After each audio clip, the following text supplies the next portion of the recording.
hormones are released. These hormones can, if it's a short time, it can help us deal with the stress. So not all stress are bad, some are good, and some are, and if it becomes chronic, that's when it's a problem. So the stress hormones help us deal with whatever the situation is. But anything that becomes chronic becomes a problem, right? Now, I don't know, I'm a disease to start to form because our body is not built to be in a stressful state at all times. We have to be in a balance, right? Equilibrium. So that's what happens when we're under stress.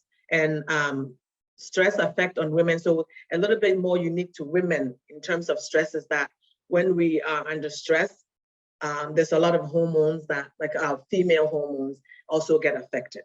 And our female hormones, most of it is needed for our heart health to function properly. So in that case, it can affect, if it's like a younger female, it can affect their menstrual cycle. If it's an older female, if the older female that's like in childbearing age, it can affect their, their ability to have children. It can, for women that are in menopause, it can affect their, it can bring them into early menopause. So this is something that is not taken lightly as I'm stressed and that's it. There is consequences that happen. So we need to be mindful of those things and do our best to take care of ourselves. I'm not saying stress doesn't happen.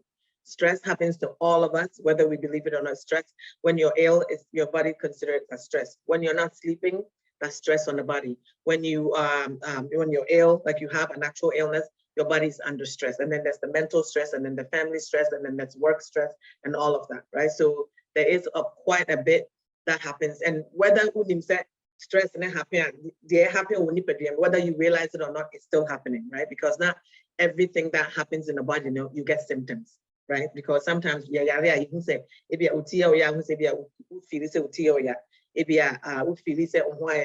those are all symptoms that tells you that something is wrong when you're feeling ill. But not all illness shows symptoms. And as the symptoms mean also you're healthy. Right, so symptoms free doesn't mean you're healthy. So you have to be mindful to take care of yourself so you know you're managing all those things that comes with stress. So once again, when we're under stress, what happens to our body? Our whole body reacts, right? So when we're stressed, our breathing rate, so how we're your blood pressure costs, your heart rate costs, because you're under stress. When you're under stress, when we're stressed, our blood sugar level goes high. So if you're somebody that already have diabetes and you're under a lot of stress, just think that your blood sugar level is more higher now that you're under stress, right? Like I talked about your blood pressure going up, and when your blood pressure goes up, it affects your arteries. So tubes now, it will blood pressure it causes damages in there, right? When you're under stress, your blood pressure goes up, and that starts to happen. Also intestine, so especially in Pala. So like if they feel stressed or they feel anxious, usually that's all a reaction. As older people, usually we're able to kind of, mask it a little bit, but usually you have a lot of intestinal problems when you're under a lot of stress. So some people will suffer from, irritable bowel syndrome. They might get diarrhea, they might get constipated. All these are reactions because your body is under stress. So when you're stressed, everything affects everything from your head to your toe. The BI is affected because your body is getting ready to fight whatever that stress is, right?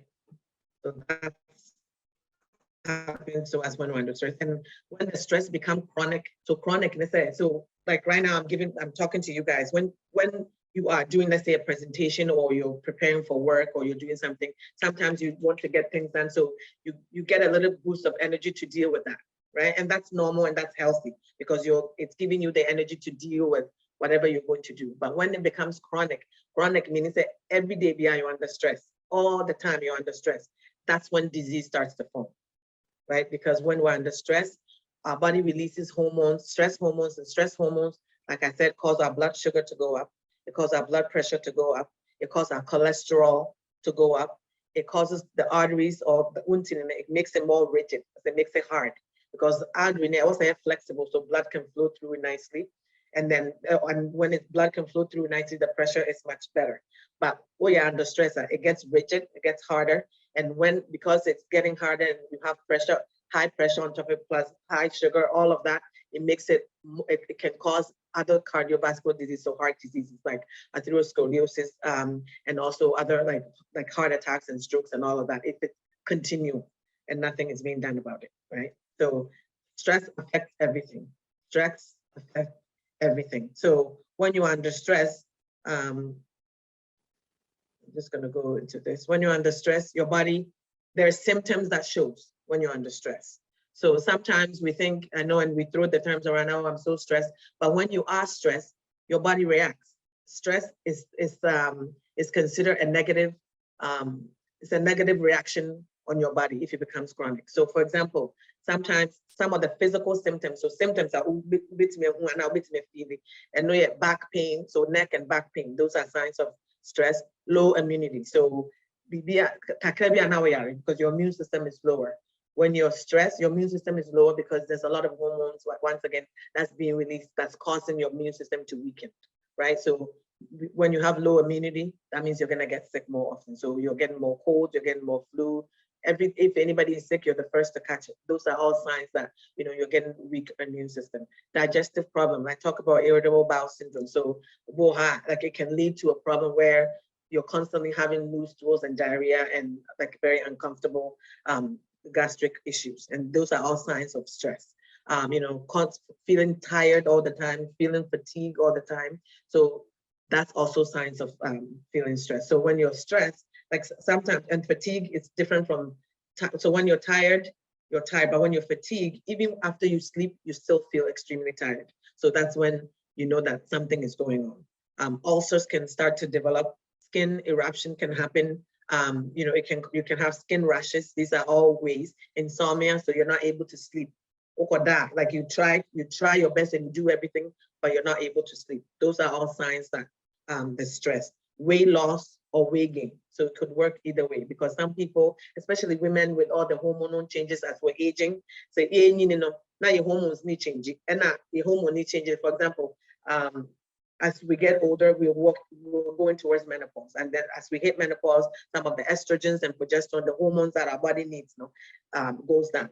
And that alone is stressful on the body. So if you're already stressed and you're already not sleeping and you have all these other stressful issues happening, then it just makes the symptoms even worse, right? So, some people eat a lot when they're stressed and some people don't eat when they're stressed. So that's the weight gain and weight loss, right? You can get headaches, migraines, chronic aches and pains, loss of, for especially female, lost or reduced sex drive. So they don't want anything to do with their husbands because they're just not in the mood for anything, right? So those are all signs of stress. Angina or heart disease. So angina is like chest pain. So you all of a sudden not with chest for no reason. That's a sign of angina, and that's also signs that you could be under a lot of stress. And circulatory problems. So the way our emergency flow through your body, it can reduce, stress can cause it to reduce. So you can get pulling of fluid to your lower extremity. So like edema. These are all signs, physical signs of stress. And then there's the mental aspect. So like the symptoms that can manifest in your mind, right? So mood swings. That could be a sign of stress. You don't mean to, but it's just because you're so on the edge and you're so tense that everything irritates you. So that's signs. That's a sign of stress. Chronic or constant anxiety and panic attacks. So those are all signs of stress. Not feeling in control.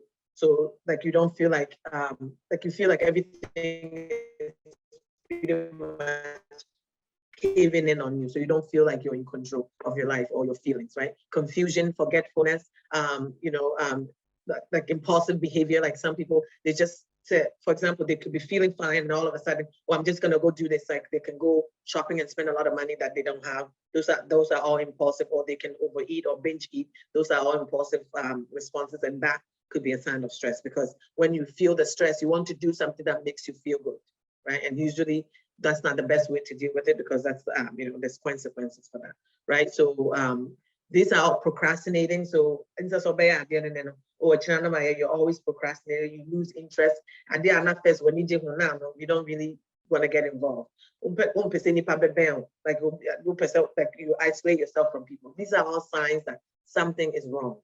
And these are signs of stress. So when this is happening, I want you to clue and say, something is wrong, and doesn't mean that, you know, that the word is coming to an end, but you have to be mindful that if these things are not dealt with, it can get into bigger problems later on in life, right? So when we talk about all these things, then what can we do as women to be in control and to live the balance that we want in our life, right? Like I said earlier, stress happens. I have never met a person who said, "Me stress, it comes and goes, depends on what's happening in your life," right? So, be in control of your life. Because especially women, when we're in control and we feel in control, our home is happier, right? So when we're in control, our children are much happier. You know, we're able to be more involved in our kids' life, in our family life, and where everything kind of balances out. So usually if the woman is the one that's too stressed in a home, then things go haywire. So stress management are things that we can do to manage, to bring the balance that we're losing in our life, to combat the stress. So there's many different things that we can do to manage stress, right? So when we're managing stress, and remember, stress affects every part of your body. So when you're thinking of things that you can do to manage your stress, you have to think of everything is impacted. Your nutrition is impacted.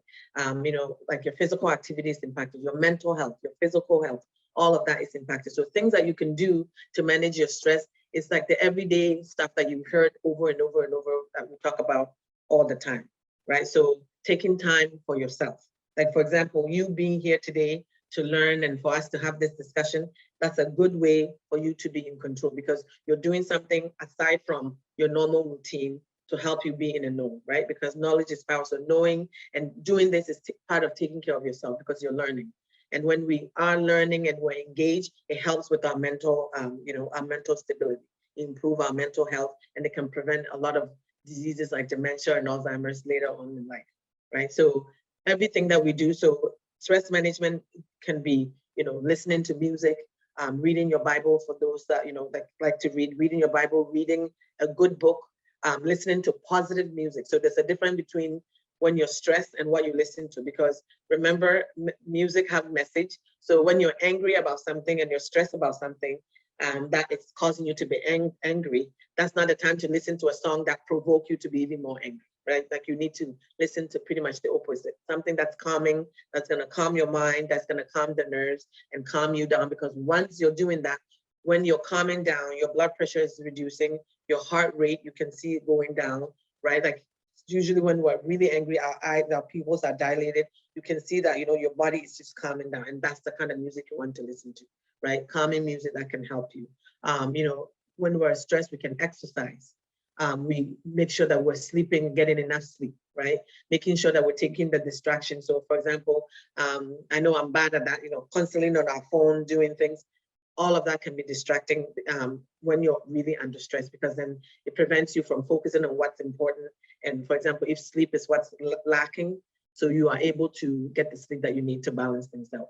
Time management is very important for everybody, but especially women, because we are taking care of our kids, our husband, we're cooking, we're cleaning, we're, you know, doing so much all the time as women. So one of the things that we should be mindful of is our time, right? So time management is very important, because when we're not able to manage our time, that's when we feel like we're not in control, right? And things kind of go out of, you know, haywire.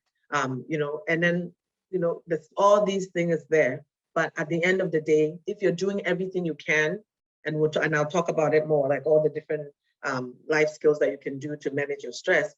If all said and done, all that is being done, not still, you feel that you're stressed, you feel that you're not able to sleep, like you're not in control, you're so anxious, like them be for BNC, but always you're always in panic. So that becomes a problem that you need to speak to someone about it, because just like there's doctors for all kinds of illnesses, like, you know, diabetes, heart disease, and feet, and all of those things, there's also doctors for people for the mind, right? Because usually when the mind goes, everything goes with it, right? Like if you're so anxious and you're so nervous all the time, what happens is that your body reacts, and then this is stress on the body. And when you're stressed, like I said, so much things happens in the body, right? And that makes people usually get sick. In my experience, most of the time, you know, Oma, they come to my office and they, you know, they say, I don't have any family history of diabetes. I don't have any family history of heart disease, but I don't know why all of a sudden I'm being diagnosed with this, right? Usually when we get down to the bottom line is stress, because when you're under stress, there's so much that's happening in your body without you knowing, right? So if it comes to a point where you feel like you're not in control and you need the extra hand and extra helping hand, you need to get that. There's nothing wrong with that. It doesn't mean say you're weak. Actually, getting help is a sign of strength, because realizing that something is wrong and I need to be in control of myself, I need to be in charge of my health so I can take care of my kids, I can take care of my family, I can take care of my husband and all these things, it puts you in control. So get the help if you need it. There's social workers that you can talk to, there's psychologists, there's psychiatrists that you can talk to. You can start with your family doctor, tell them what's happening so they can make a referral. Because sometimes just talking to somebody is good enough to, kind of de-escalate the stress, right? The stress in the coffin. Because sometimes, I know in Canada, no be all the time, right? Sometimes we internalize all the stress, because sometimes you see I'm paying once and because you don't know what the old country and the country will be. So sometimes that can leave people feeling very lonely and they keep a lot of things to themselves. But as it continues, it can cause different symptoms that can lead to mental and physical illness, right? So we have to be very mindful of that. Okay, so some of the things that I'm going to, just so I don't, I have time for people to ask questions. So some of the things we can do to manage our stress is, of course, number one, exercise. I know you've heard it and I've said it over and over again, exercise. Because when you are exercising, your body is releasing what I call the feel-good hormones, right? Because when you're stressed, your body releases stress hormones. And the stress hormones cause so much things to go up, like things to escalate, pressure going up, sugar going up, heart rate going up, all of that. And that's not good for us to be in that state. So when you exercise, what happens is that your body is releasing hormones and will feel much better. It reduces the amount of stress that's going on in the body. So when you exercise, your body releases dopamine, it releases serotonin, epinephrine, and these are all hormones that help stabilize the mind, improve our memory, and help our pressure and help us feel in control. So that's why we always talk about exercise, because if you, for example, you have heart disease and you have stress on top of it and you're exercising, the exercise not only helping your blood pressure goes down, but it's also helping your mental health, right? Because now you feel in control, it improving your memory, and it's helping you calm down, right? So all of this helps. So when you exercise, that's what's happening in your body. Same thing is when you laugh. So exercise is like the physical, like it's the exercise for the physical body. And when you laugh, it's like the exercise for the mental part of your brain. So when you laugh, the same kind of hormones are released into your bloodstream. So, it does us a lot of favor if we're smiling and we're laughing, because when you do that, you're releasing the same kind of hormones that helps you be in control. The dopamine, serotonin, epinephrine, all of that helps you be in control, improve your mental health, and improve your physical health. So if you don't learn anything from me today, make sure that you are laughing. I know sometimes when not everything that happens in life is funny, let's be honest, but making yourself laugh and by watching things that are funny, watching shows that are funny, it's good for you, because it really does a lot for your heart, it does a lot for your blood sugar, and it does a lot for your blood pressure, right? So make sure that you're laughing as much as you can. Find something funny to watch with your kids, with your family. Have a family time where you watch comedy and you laugh, because that alone helps the family. So laughter and exercise is very important. And the exercise, the recommendation for exercise is that I know anyone that's heard me talk about this all the time. When you exercise, you want to make sure that you are getting at least 150 minutes. So there's two types of exercise I recommend: the resistant exercise and aerobics. So aerobics exercise, it improves your breathing, like it makes your breathing go faster and your heart rate goes a little bit high. So dancing, swimming, mowing the lawn during summertime, or shuffling snow, biking, all of this counts as exercise. Walking counts as exercise. And this kind of exercise, you want to aim for 150 minutes per week, right? So 150 minutes per week minimum. So for example, if you're someone that says, I want to lose a little bit of weight through exercise, then you need to do more. So the more exercise you do, the better it helps you in terms of weight maintenance and weight management. But if you, the minimum you should be doing, so that's the smallest amount you should be doing is 150 minutes. And you can achieve this by doing 20 minutes of walking every day. So if you walk 20 minutes every day, it helps you meet the minimum. If you do 30 minutes of walking 5 days a week, it helps you meet the minimum, right? Or if you do 45 minutes walk 3 days a week, it helps you meet the minimum. So this is when you're doing this kind of exercise, it helps you maintain your health, improve your health, and it helps you maintain your weight. But if you want to lose weight, then you want to go a little bit more, right? It also improves your blood sugar level. And then the other type of exercise I recommend is resistant exercise. So that's exercise that you're using either weights or you're working against your body weight. So push-ups, sit-ups, using actual weights. This helps you build muscle mass. And when you build muscle mass, it helps you reduce fat, right? And when you build muscle mass, it helps you improve your insulin. So for those that have diabetes, it helps improve your diabetes sensitivity. So all of a sudden your blood sugar will start to improve, right? So if you're doing everything and then you're wondering, why is my blood sugar going high and my pressure just going high for no reason, and you're not doing these kind of exercise, add that and that will help you. And you don't have to do this every day. 2 times a week is good enough. 2 to 3 times a week is good enough, right? Because you need to give your body, your muscle a break to replenish itself. So 2 times to 3 times a week, you should do kind of some kind of weight exercise, especially as women, as we're aging, our muscle mass decrease. And because our muscle mass, and because of all the hormonal changes with menopause, our muscle mass decrease and our fat increase. And when that happens, that when you do resistant exercise, it helps you build the muscle mass that you need. So I'm not saying go get a heavy weight and start lifting weights. We're not going to be weight lifters. That's not what we want. Just a little bit to put a little bit of tension in your muscle to improve your muscle mass, right? So, and if you're someone that can do push-up and sit-up, don't go do that and harm yourself. When you're exercising, you want to make sure you're safe.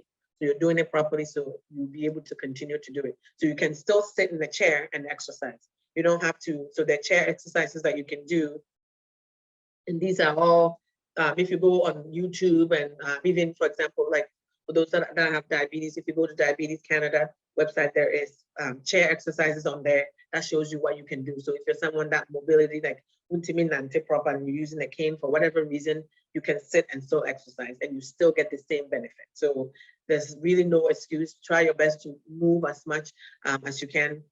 Try to sit less.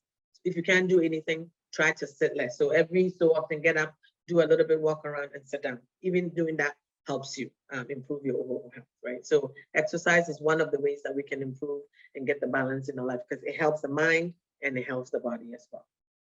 Okay, and I mentioned laughter as a way of, getting all the chemicals, the feel-good chemicals in our body to help balance things out. So when we're laughing and we're exercising, we're releasing serotonin, we're releasing dopamine and epinephrine. These are all hormones that help keep things in balance. So then, if you're stressed and you're doing this as a management of stress, that helps you keep things in balance. And when the balance is there, diseases are controlled, complications of diseases are controlled. When the balance is tipped off, that's when disease starts forming, right? So we have to be mindful of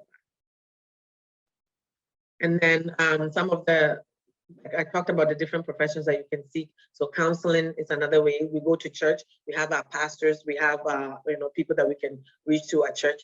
That's all part of taking care of yourself. So don't wait till the problem becomes so escalated before you try to get help, right? I know sometimes as women, like we don't want to put our stuff out there, and some people feel like telling that they have a problem is making themselves more vulnerable. But it's important to get the help because that will help you combat any kind of mental issues that can come later on or physical issues that can come later on. Because when you're ill, that becomes another stress on top of everything that's happening, right? So seek the help. That's if you're someone that need that kind of help, if you contact me, I have a lot of resources, places that you can go and see therapists and all these people for free that you don't have to pay anything for it, right?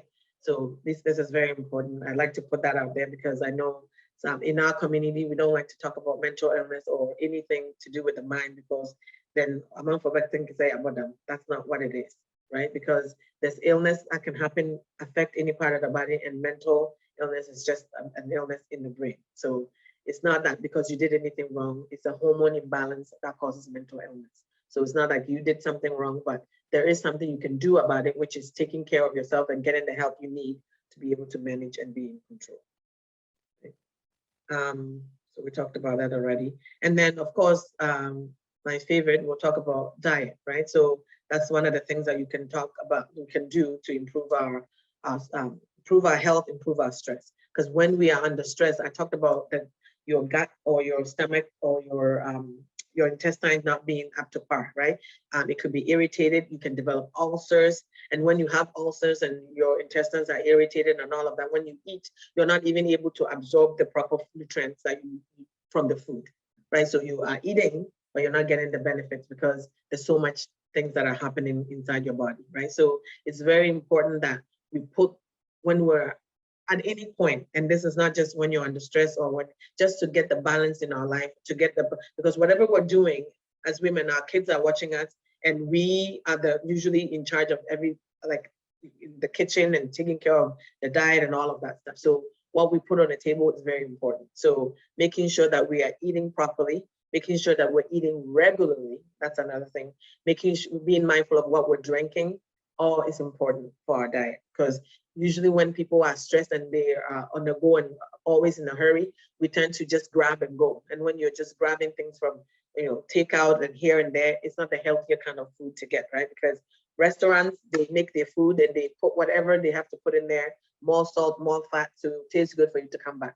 They're not worrying about your cholesterol, your heart health, and your diabetes. That's not their problem, right? So we have to be mindful that once in a while, we're human, we're not robot. We can't say I would never eat out, because we do, right? We socialize, we hang with friends, we do all of that. But when 90% of our time, our eating should come from cooked meal that we're in charge and we know what we're putting in, right? Because so it's healthier for you. So if it's out there, you don't know what's in there, and that could be harming you. Usually there's lots of salt, which will make your blood pressure go really, really high if you already have blood pressure issues. And usually their portions are very big, so they give you big amounts. So if you're someone that's, trying to watch your weight or trying to, watch your blood sugar, then that goes down the toilet, because, you're just overeating because there's so much large portion. So eating regularly, eating at home, and regular eating means have your breakfast, your lunch, and your dinner. So normally some people, they'll say, no, I don't know why I'm gaining weight. I'm eating healthy. I'm trying my best, and I eat like once a day, but why am I gaining weight? That's usually the problem. You have to eat regularly. So you have to always have breakfast, always have lunch, and always have dinner, right? It doesn't have to be large amounts, just a little bit. Because when you do that, you're telling your body that every so often energy is coming in, like you're going to get nutrition, right? And when you do that, your metabolism is higher, like you have a higher metabolism, you turn your body into a fat burning mode instead of fat storing mode. So if you eat once a day, then your body turns all that food into, like it turns all of that and stores it as fat, right? Because our body stores fat so that in days that we don't have food, it can release it into our system so we can get it as energy, right? So we have to be mindful that when we're eating regularly. So even if you're eating healthy and you eat once a day, it's not good. Healthy eating habits, including eating regularly, eating a balanced meal, but eating it regularly, right? So, and if you're someone that already have heart disease and diabetes, you want to make sure, it's very important, because you can never get your blood sugar in control if you're not eating regularly, because you need to do that for your body to stop releasing extra sugar into your bloodstream, right? So very important. And making sure that you have what we're drinking is also another thing. So sometimes people will drink juice and they drink pop and they drink all of these things, especially with juice, because most of us think that juice is healthy because they market it that way, that, like for your heart health or for your, you get calcium. You can get calcium from drinking milk or eating yogurt. You don't have to drink juice to get calcium, right? And when you drink juice is just what I call liquid sugar. So it goes into your blood, it goes straight into your stomach and straight into your bloodstream. There's no processing that happens because the processing is done outside the body. But if I was to eat, let's say, an apple, my body, I chew the apple, that's using energy to chew the apple, goes down, I swallow it, goes in my stomach, my body breaks it down, like my stomach digests it, that's using energy to digest it. And then it's transferred, the energy is transferred into your bloodstream for you to use it, right? But if I drink apple juice, the minute it hits my mouth, straight to my stomach, into my bloodstream, because all the processing is done. So when I drink juice, my blood sugar can elevate within 15 minutes. But if I eat an apple, it's a longer process, about 2 hours, right? And that's what you want. When you're eating the apple, you're getting all the different benefits from the apple. You're getting the fiber from the apple, you're getting all the different components, which helps you get the balanced diet. So that's what you want to do. So every time you're eating, just make sure that you're eating the food as close to its natural form as possible. So it's an apple now, dear. Anything there, so I'll be to make fruits, we'll be to make with the skin on. We'll try to do that because you get a lot of fiber that way. And fiber is the part of the plant that our body cannot digest. So it helps lower our cholesterol, right? Fiber acts like a broom to clear cholesterol from our bloodstream. So we need it for that. It helps us stay full longer, because when food that has high fiber, your body has a hard time digesting it. So it takes a longer time, meaning that you stay full longer, right? So usually things that are very processed, our body breaks it down very quickly. So if I eat, like for example, white rice versus brown rice, the difference is they're both rice, they both have carbohydrate, they both are going to cause my blood sugar to go up, which is normal.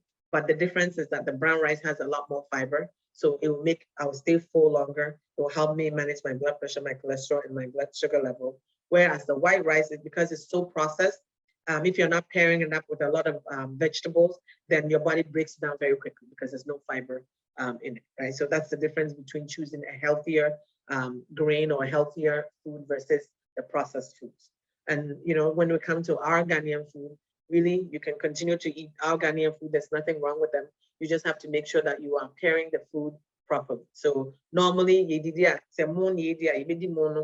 mono plate, the whole plate, not salad, not a little bit of meat, right? So that's not the best way, because we want to make sure, say, carbohydrates, which is the foods that our body processes into energy, which is sugar, that we eat less of those and we eat more of the foods that are low in sugar, which is the vegetables and the protein and all of that. So make sure that at least half of your plate is vegetables, right? And the vegetables could be raw, could be cooked, could be salad, could be in a soup form. However you choose, it's still good for you because you get the benefits, right? And because the vegetable has a lot of fiber, once again, it helps you stay full so you don't overeat.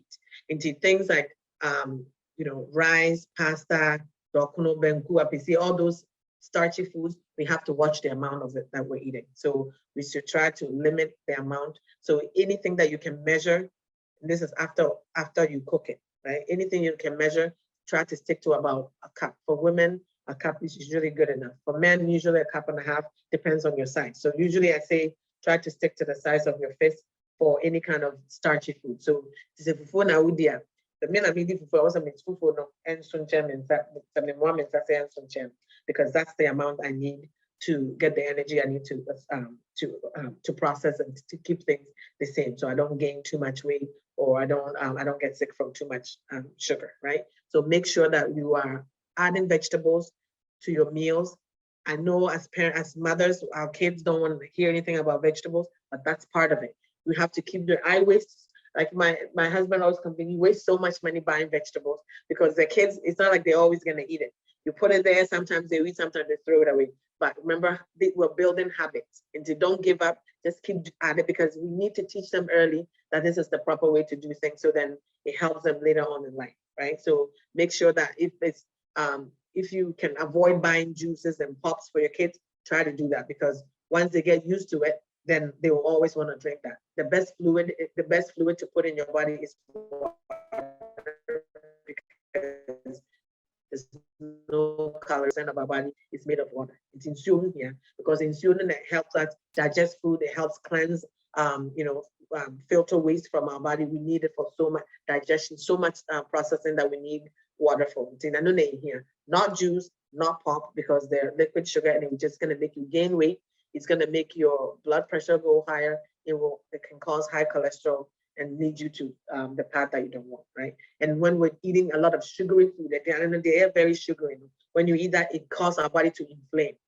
And when your body becomes inflamed, so inflammation is, so when your body is stressed, your body becomes inflamed.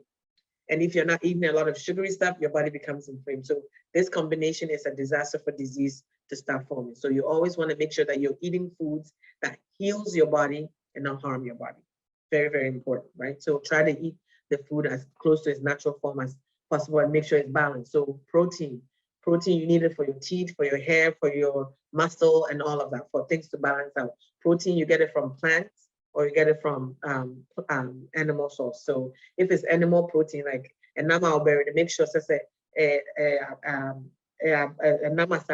make sure you try to cut the fat that you can physically see, cut it out as much as possible. Bake your meat to try to drain some of the fat that way.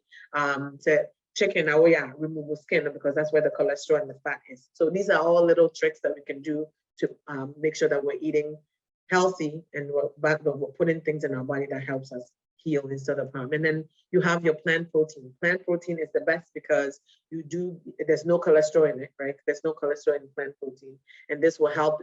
Plant proteins are like beans, lentils, legumes, all those are good for you, right? Black eyed peas. So one baby said watching out the beans, that's your protein, right? The beans is protein. It's good for you. It's high in fiber. It helps you stay full and it has a lot of benefits. So doing that helps you. So once in a while, you should eat the plant proteins, which are nuts. All the nuts have protein, all the seeds have proteins, and of course the beans and lentils and legumes. So making sure that we're including that into our diet is very important too. So that we're not only eating from the animal source, which can make our cholesterol level go high, right? So what for those that can see my screen, what I talked about is just reiterated here. So you have half your plate to be vegetables, and any vegetables that you like, try to make sure that you're mixing it. You're getting different colors because all the different colors from vegetables, you get different vitamins and minerals from it, right? So that's why it's important to eat very colorful. Get your grains and starches because we need it as energy. That's our energy food. We need it. And then we have our protein. Then you have your fruit, and then you have your milk and alternative. So if you eat like this is balanced, means that your body's getting all the nutrients that you need to improve your immune system, to reduce inflammation, and to help you fight diseases if anything is starting to happen. And when you're eating a balanced meal, you'll be surprised. It helps you improve so much things. To help you improve your gut health, and therefore in turn will help improve your sleep and all of that because you're getting the proper nutrients, right? So make sure that if you're someone that's suffering from not being able to sleep, look at your diet and see what's happening, because most of the time everything starts with our diet, right? What we're eating and putting in our body, what we're drinking. So avoid the sugary food. So be mindful. Once in a while, of course, right? Like I always say that, you should have to allow yourself to live. Like we're not robots. I can't have someone and program them and say, this is what you do. And like we're not robots. We're human. We're social beings. We like to socialize. We like to have fun. That's good for our mental health. That's good for balancing things out. Things can be always so rigid, right? So whenever we're talking about habits, you have to remember that you're human. There will be a time where you do something not the right way, but that's okay. That's fine. As long as 90% of the time we're trying our best to be in control, then that's fine. If we try to be perfect all the time, that's also not good, right? Because then that will bring in itself a different level of stress that can cause other issues for you. So just try to be balanced, go out there, have fun, do your thing. Once in a while, if you want to have, juice here and there, that's fine. But make sure majority of the time your fluid is, you're drinking water instead of juice. And if you're someone that enjoys drinking juice and once in a while you want to, for example, if you're someone that suffers from, diabetes and those things, try to drink the diet juice instead of the regular juice, right? Because remember, the juice is made from fruits and fruits has natural sugar. So even though there's no added sugar to the juice, because it might say no added sugar, it still has natural sugar in them, and sugar is sugar, whether it's natural or artificial. So the difference is if you do diet juices, because they use the sweeteners to sweeten it, and our body cannot break that chemical and cause our blood sugar to go up. Once in a while, that's fine to have. And you can even use that to sweeten your, let's say, your tea or coffee or things like that, right? Okay, and then it brings me to alcohol. So of course, when we're under stress, and sometimes people think to get the balance in our life, like, like they'll have a, they'll just drinking is the best way to go. Everything in moderation, anything that goes above and beyond is not good for you, right? You want to make sure that everything is balanced. So once again, If you don't drink, I am not recommending for you to start drinking alcohol. That's not what this is about. I'm saying if you do drink and you binge drink means that, for example, when you'll be a but once in a while, party, because as an no answer no. When you binge drink, that can cause, later on, it can cause Alzheimer's disease for you. It can cause, dementia and all of that. It can cause cardiovascular health issues. It can cause liver damage and a lot of issues, because it's like you put so much stress on your body all at once. Because whenever we're drinking a lot of alcohol, our liver is what's processing it. And our liver is the one that's also processing a lot of our, like we need a lot of hormones for regulating our blood sugars, and all of that is being also regulated by our liver. So when you overwhelm your system, it can cause diseases. So if you are someone that drink, make sure that you drink properly. You do the standard drink. So a standard drink is for women, and since today, I know there's men on there, but for women, 1 drink per day is considered a standard drink. So 1 beer is a standard drink. And if for women, that's all you should be doing, no more than that. So for women in a week, no more than 9 drinks if you're someone that drinks. No more than 9 drinks, because when you go above that, that can cause a lot of problems for you, right? It can cause a lot of disease later on, and it can cause stress on the body for you. It can make you gain weight because it's empty calories, right? And for men, no more than 14 drinks per week for those men that drink.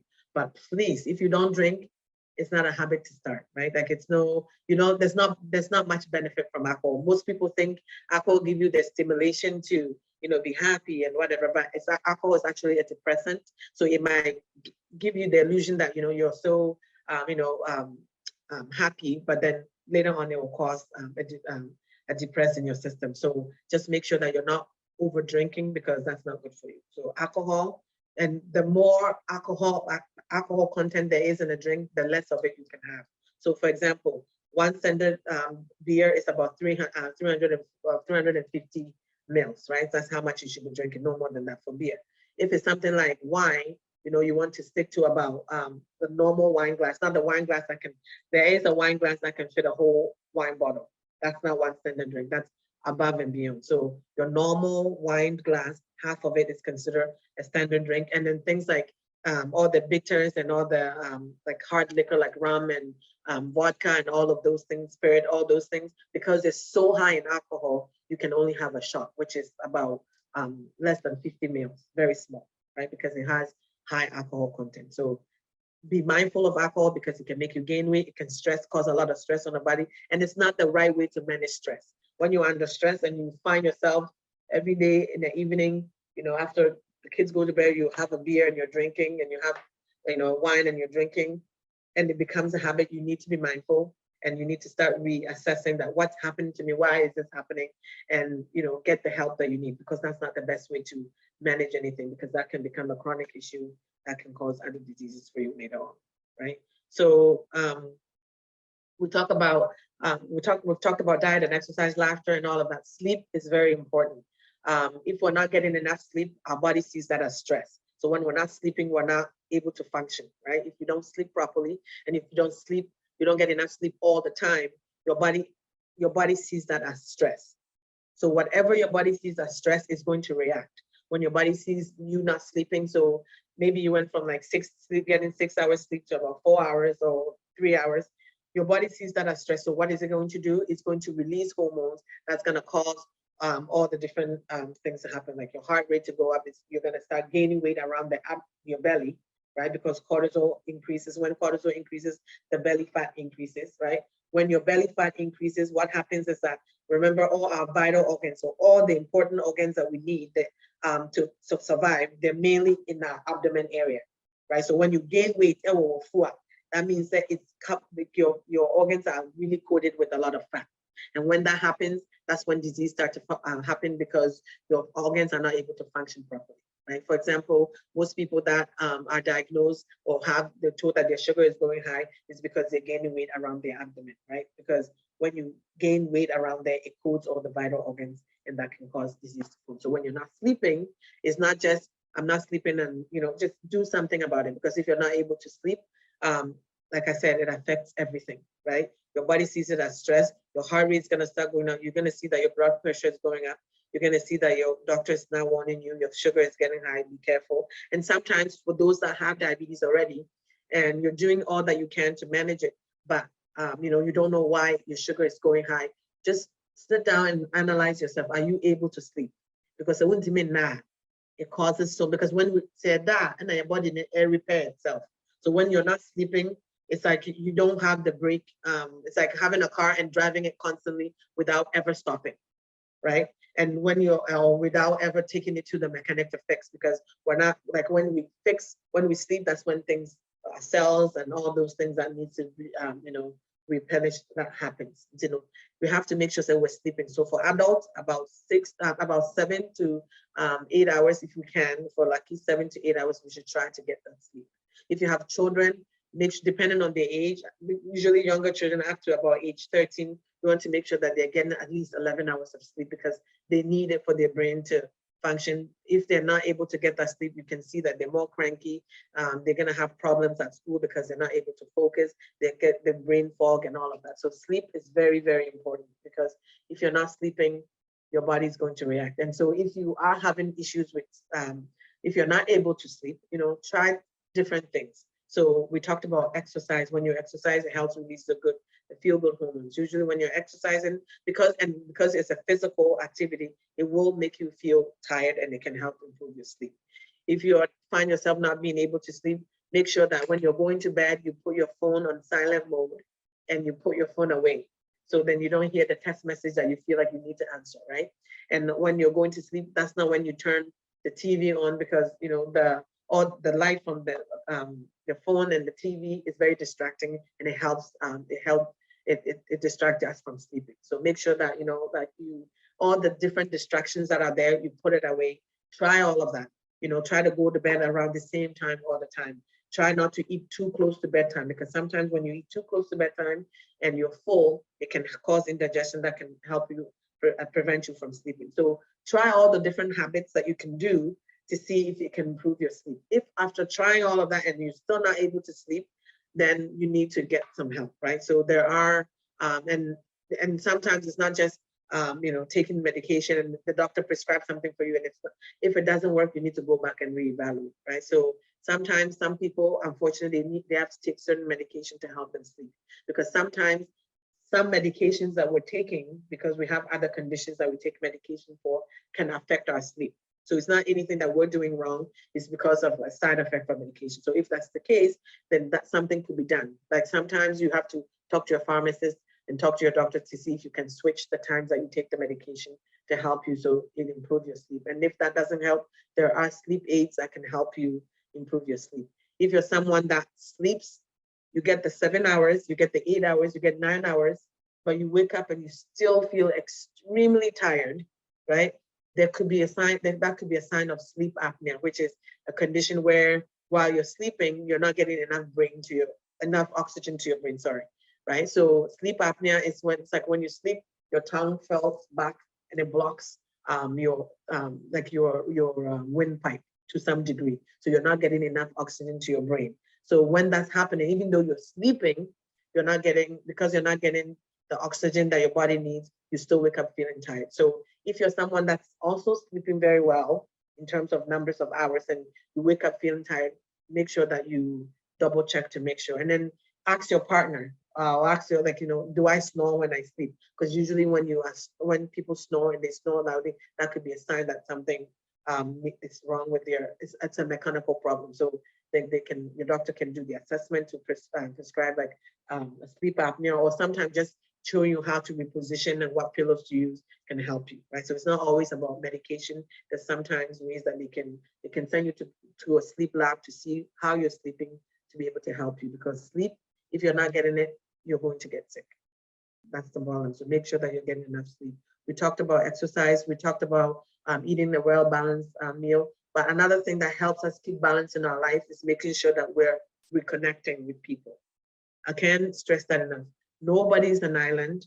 God did not make us to be, islands, to be by ourselves. We're social beings.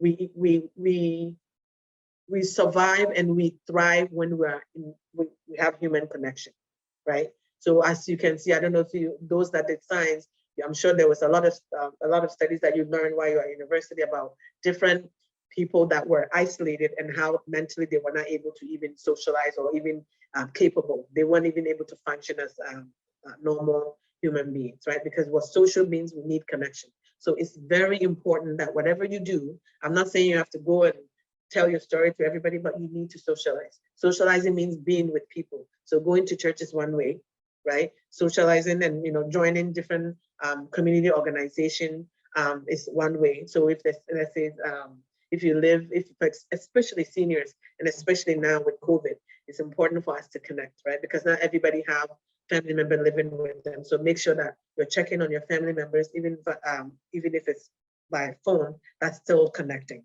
because human connection is very important. Get involved. So if like I always say, if the type of help that you need, try to give it to somebody else. So if you're lonely and you feel like, what, I would love to have people around me or whatever, then what can you do for somebody else? So volunteer your time, right? Joining a program. If you're someone that can volunteer when things go back to normal. I know now with COVID, there's so much restriction, but when things go back to normal, you can volunteer your time, right? Doing that helps you feel, it improves your self-confidence, it fuels your self-efficacy, so it makes you feel like you're impacting positively in the world. And usually when you have that what, my life matters and I'm actually making a difference and impacting other people's life, that helps you. So when you help others, it also helps you, but it improves your mental health, it improves your physical health, it makes you feel like you're in control, and it balances things out. So it's not always straight from work to home and everything, like, focusing on all the negative. You have to balance things out, right? Everything has to be balanced, because too much of one way is never good for you, right? So you don't want to, of course, you don't want to become a social butterfly where you don't get any work done either, right? Like I said, everything has to be a balance. So make sure that you get involved, connect with people, join programs, like if there's different Zooms activity that's happening, join so you can participate. All of that, it improves your mental health. And for those that are seniors, it helps improve your mental health to a point where it can prevent onset of Alzheimer's and dementia. It's that important, because that's why the government has put in so much programs and they put money into this program to start this program. That's why, because they know when people are connected, even if they're sick, they're able to thrive better. Like even if they have like illness, because they're sharing and they're connecting and all of that, everything that you do, there's a chemical reaction that's happening in your body. Because all these are positives, it helps improve your mind, it helps you improve your physical health. Because when the mind goes, it's very hard to control the physical health. Because if, for example, if you're so stressed out and you have anxiety and you're depressed, and let's say you have a heart disease, you're not going to worry about your heart disease, because everything here, like all the stress that's going on in your mind, that's like the main thing. That's the constant thing that haunts you. So it's once that's dealt with, then you'll be able to take care of yourself. If you have diabetes and you have anxiety and depression, unless the depression is under control, you won't be able to take care of your diabetes, because like even taking medication, eating healthy, all of that becomes a burden and it can make you feel overwhelmed. So everything that we're doing, we have to keep it in balance. So get involved, get social, connect yourself with friends and family, because that also is part of living. Spiritually, spiritual health is very important as well. Just like we're taking care of our physical body and our mind, we need to take care of our spirituality. So for us that are lucky and we're Christians, we know that we need to get involved. We need to do things that helps us grow spiritually. So that going to church, reading your Bible, doing things that helps you feel in control. Because when everything is balanced out, that's when even if you have an illness is not something like I always say, like for example, like when I'm teaching people with diabetes, like it's not a life sentence, right? It's a condition and it's manageable just like anything else. With God's help and with you doing your part as human, everything can still balance out. Because I have clients that are, over 100 years old and they've lived with multiple chronic illness all their lives and they've survived, right? So it's just a matter of what you do. You do your part as a person. So then you let God do his part, and then that's how you get the balance in everything. So I think I'll talk way too much. I'm going to stop here, give people chance to ask questions. So if you have any question, this will be the time to ask me, and I'll try to answer it to the best that I can. So I'll just leave it here. So you leave more time for questions that way. And if you have questions, you can put your hand up in the chat, or you can write it in the chat, or you can unmute yourself and ask the question.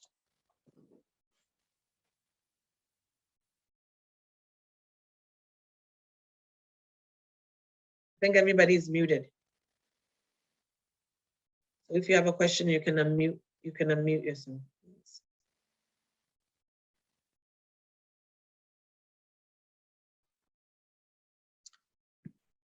Kron kron. Kron kron. Meradi. Mr. Juliet, that's the fine. I mean, show. The engineer muted, you know, Bianca said the medical question. And like, yes, Monsieur David Brepa. My first question, is those to be about my maybe no coin. If I talk, I say, and straight be brave. Now, serious, so much as I was sleepy brain, so I tell you wrinkles, but you know, dear, I can't find.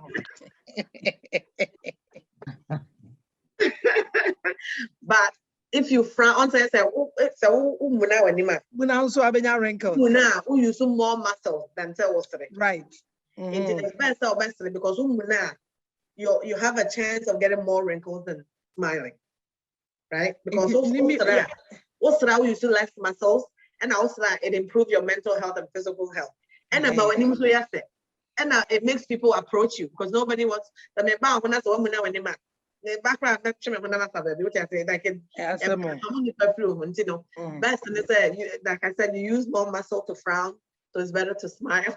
I said you know, it's healthier for you. And there's actual laughter therapy where people go into rooms and they physically, not that anything funny, they just laugh, and just doing that release a lot of you know, good feel good for you. Yeah. Thank you. No problem.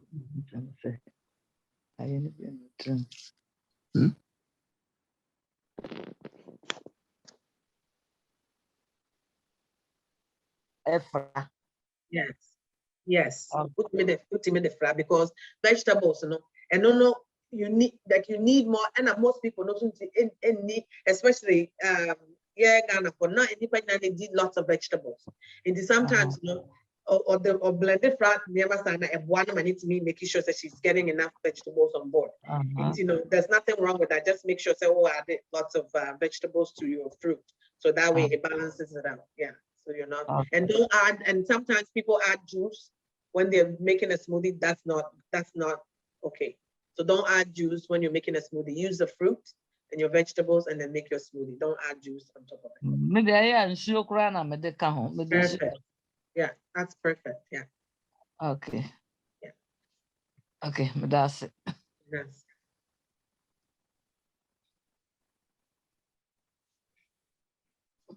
Actually, Mr. Juliet, my question told me, you know, say, I'm funny, say me what heart disease. Maybe I'm a heart disease, me or diabetes, me or a little bit of chronic, you know, history. Okay. Now, much as exercise here. Yeah. Exercise, but minimum exercise cross me. To be, I'm sorry, I'm a sati to me. Campacho, and also bet me a chim kakra said, me advice and free me doctor one answer me 51. I mean, any kind of exercise be just because me exercise. That's a very good question, you know, and that's excellent question, because what exercise is good for you, but we have to make sure say exercise. So for example, if you have any kind of chronic illness, heart disease, arthritis, diabetes, whatever it is, that's all for so start to exercise now. Always start slow. So walking is the type of exercise that you don't need a doctor's recommendation. You can walk, anybody can walk, right? So when you start to walk, just start slow. So for it to count as exercise, you have to do at least 10 minutes. Until we have 10 minutes, boom, that counts towards your exercise goal, right? Until we started with, let's say we started with 20 minutes. Now we have 20 minutes, and now who's an improvement, then you keep going higher. If you want to do like vigorous exercise, so go to the gym and you're getting a personal trainer to do all the different kinds of moves. Now, that's the one I want you to seek your doctor's advice, because sometimes, when we have heart disease, certain exercise we have to be mindful, because exercise it can harm us. So we want to use exercise now as a way to improve our health, not to harm. So if you're going to do more than walking, or you want to do more than walking and you want to start running and doing other things, it's better, especially if you're someone that has like already heart disease and have diabetes. You want to make sure that sometimes you have to do a stress test where you go to the cardiologist's office. They'll have you run on a treadmill just to see how your heart is able to handle different exercise, and then they can give their recommendation for you that way. And for those that can do actual physical, they can do chemical injection to see how your heart reacts with certain level, and that they'll be able to also figure out what exercise is good for you. So if you and anybody that had in the past had like a heart attack or a stroke, before you start any kind of vigorous exercise, it's always recommended to speak to your doctor, because you don't want to rupture any artery or any vein that can cause bleeding that can lead to heart attacks and stuff. So if it's walking, I will start it. Yeah, that's completely fine. Start your walking, start with 20 minutes and then increase as you go, because then that will help you. And usually that's good enough to start. If you're getting routine walking, everything's balanced and to help you not to gain weight. Okay. Thank you.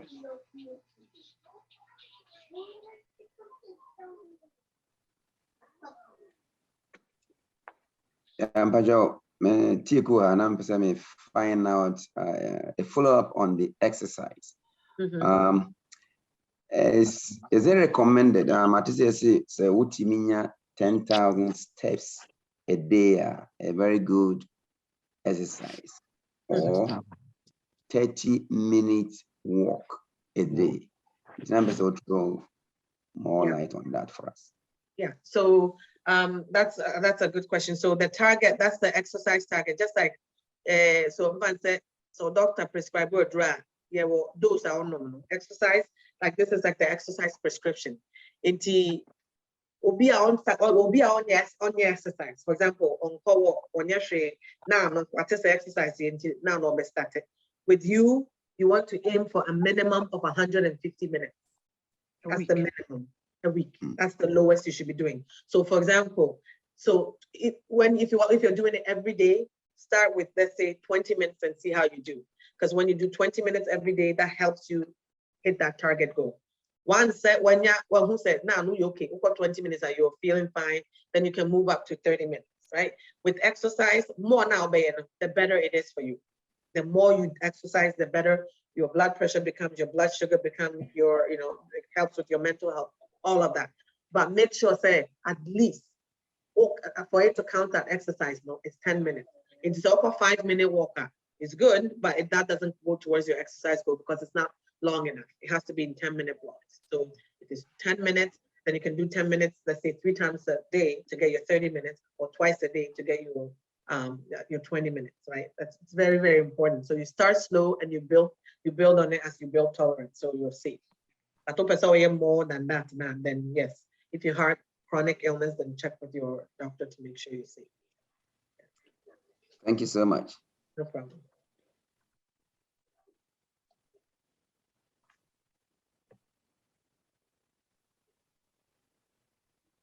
If I told you a question, I made me toss me a son of Beba. If I told me question back when say, okay, say we should eat regularly and we should not skip meals. Yeah. No, okay. And yeah, Christopher, we have to go back to the Bible. That's right. I said Christopher Nasia. No, once in a while, yeah, fasting. And I say more than once a year, maybe 3 times in the year. Maybe I 1 week, maybe I 21 days. Said one who didn't be to be a night be a way. Yeah. But it will be not our health condition be. Now, if you cry now, what you make a crab in our jay. It's a be our staple milk a cry now. I a cry.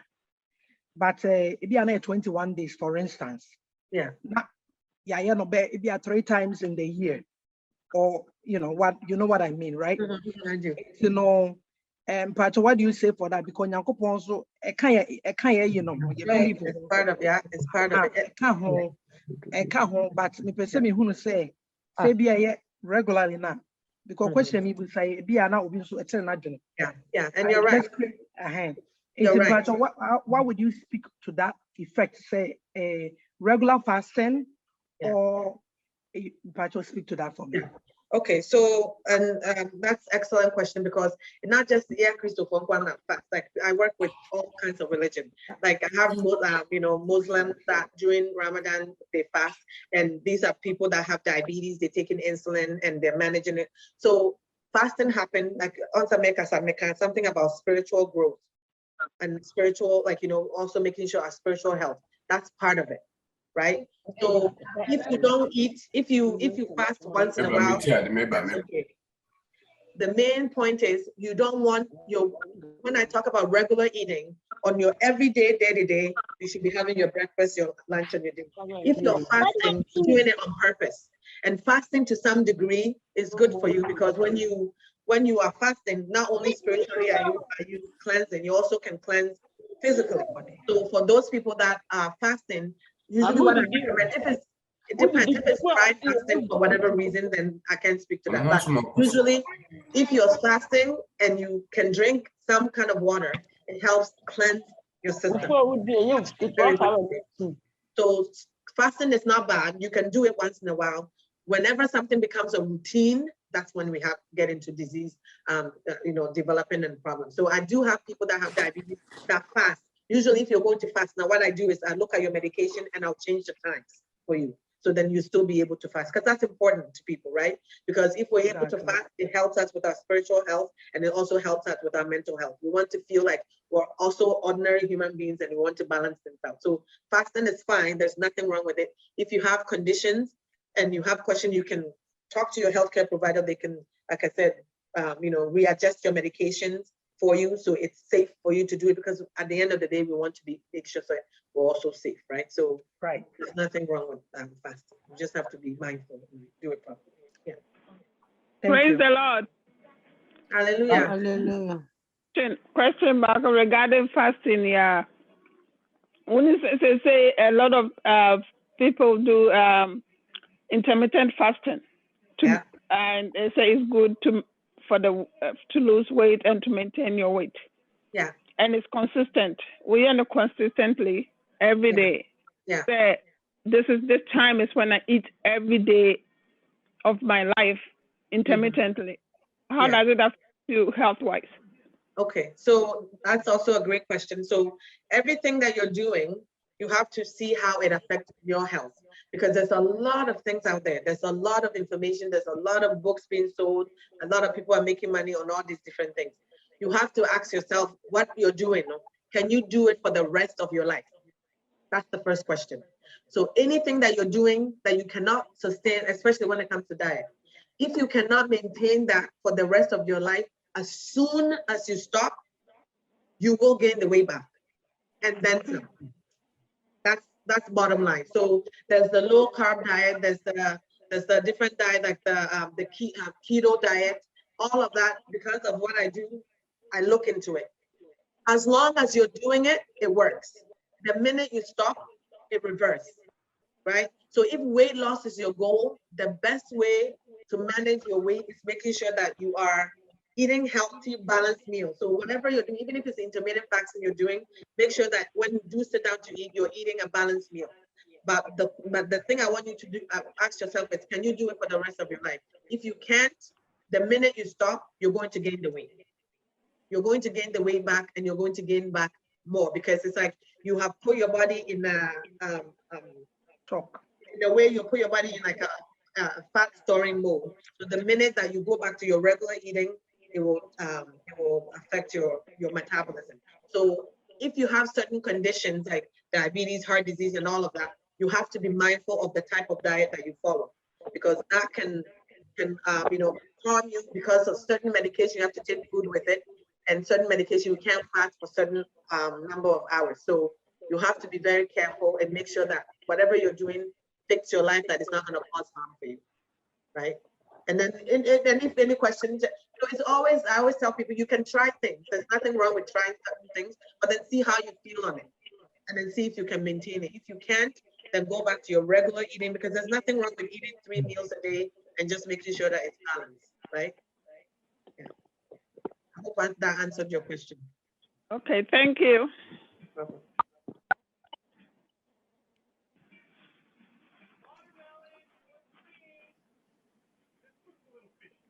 I hate to make us too much, but Sister Juliet, me pacho, back to that same meal. No, I know a client. Now she needed to lose weight, like she needed to lose weight. Yeah. Right away. What the doctor did for her, and they say, "Oh man, maybe it's okay. You know, eat berries, a little bit of low-fat yogurt for the morning. Do this to lose weight, and then after that, do these things to maintain the weight." Right. Yeah. Right. So in that case, you know, that there was an urgency to lose the weight. Yeah. Otherwise, there was consequences. That's right. And you know, like this person did, like you know, low carb. Like she stopped eating bread, this, that. But she was eating a balanced diet of, you know, having fruit and yogurt for breakfast, for instance, scrambled eggs, like no yogurt, no yolk or a little bit of yolk, you know, until she lost the weight to a certain point. And then the doctor told her, you know what, that's fine. You can give yourself a break, but maintain a healthy diet. That's right. At that Because- point, you know, it wasn't meant for life, but she needed that for that moment. And then be mindful of what you eat after that. Yeah. And remember when you, so, and that's a good point, because when we look at the food, we look at the food group, the different food groups. So when we look at grains and starches, right, that's your carbohydrate food. Your milk and alternative, that's carbohydrate. Your fruit, that's carbohydrate. So that's the 3 carbohydrate group, which is the food that has natural sugar, that's our energy foods, right? So sometimes to lose weight, the reason why the doctor will tell you to, or your dietitian or whoever will tell you, focus more on, let's say, fruit, is because the fruit is as close to its natural form and it's not processed. You're getting the benefit of the fiber and all the vitamins and minerals that helps sustain your body. So you are still putting carb in your body, but you're choosing a healthier carb instead of, let's say, white bread, right? White bread and apple, they're both carbs, but apple is better because it has all the fiber and all the other things with it. And then say, like usually they say, stay away from refined carbs. So which is all the white processed things, right? They're all carbs and they're good. Like it's when it goes in the body, our body cannot tell the difference. All it can tell is, okay, I have carb in, which one comes to fiber and what I'm going to use this for, that for, right? So even though the person had to switch their diet, they were still eating, right? They were still eating carbs. The diet that I'm usually doesn't work, and I've seen this over and over and over again, and usually it backfires, and then the people get very discouraged because they end up gaining so much of the weight back, is when they say, cut out, you can't eat any of this, take out all the carbohydrate food, so, you know, stick with fat and protein.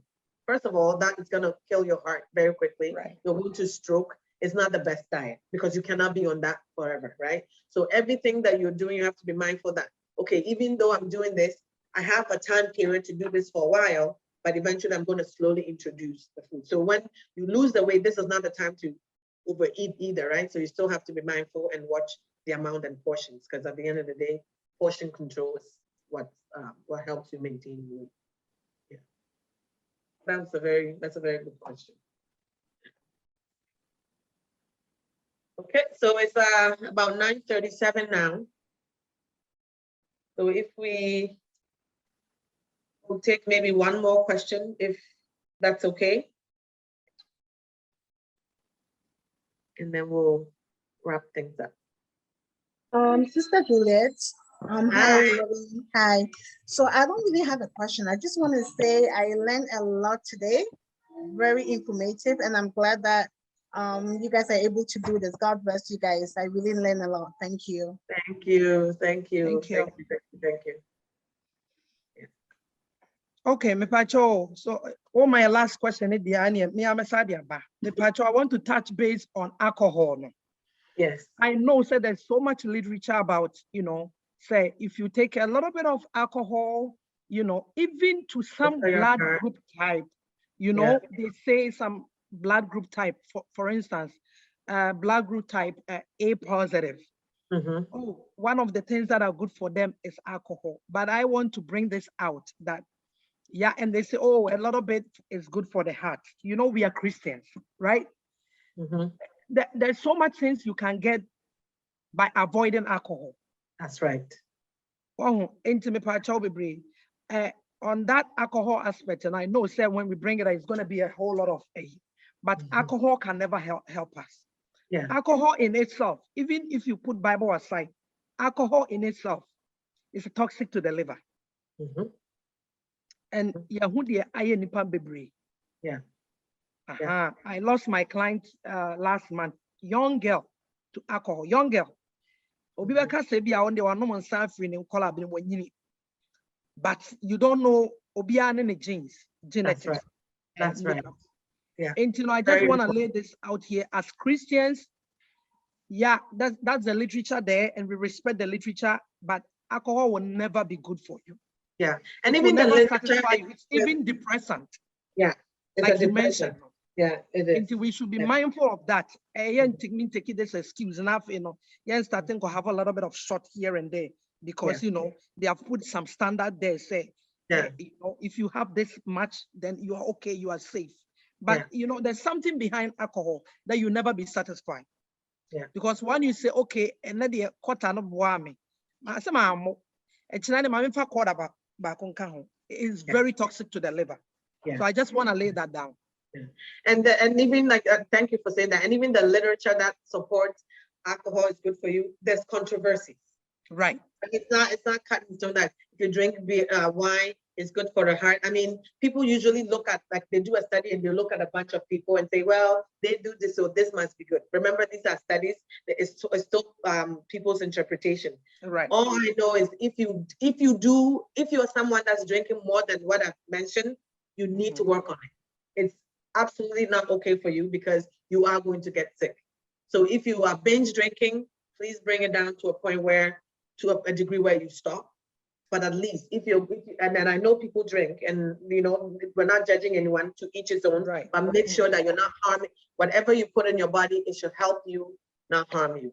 Once in a while, fine, but be mindful that this doesn't become routine. Like Pat said, you start with one beer, and then it keeps going, and then before you know it, before you're realizing it, you're using that as your stress management, and that is not a healthy way of doing it. Okay. So I guess we if there's no more questions, I guess we're done for today. So thank you for inviting me. I hope that we'll have more chance to talk more about healthy living. On Thursday, I will be doing PIWC.